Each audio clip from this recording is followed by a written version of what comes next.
மன அமைதியை கெடுக்கக்கூடிய விஷயங்கள் இன்றைக்கு சாதாரணமாக ஒன்றாக மாறிவிட்டது.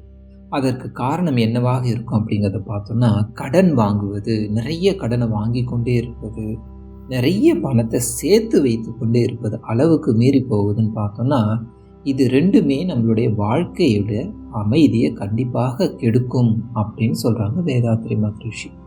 சில நேரங்களில் விக்கல் வந்துவிடும். அதை நிறுத்துறதுக்கு எளிமையான வழி என்னன்னு பார்த்தோன்னா, விரலி மஞ்சளை கொஞ்சம் அப்படியே அடுப்பில் காமிச்சோன்னா அதை சுட்டு அந்த கறி வரும் இல்லையா, அந்த கறியை தேனோடு கலந்து நாக்கில் வச்சு சாப்பிட்டோன்னா கண்டிப்பாக விக்கல் நின்றுவிடும் அப்படின்னு சொல்வது சித்த வைத்தியம். வாழ்க வளமுடன்.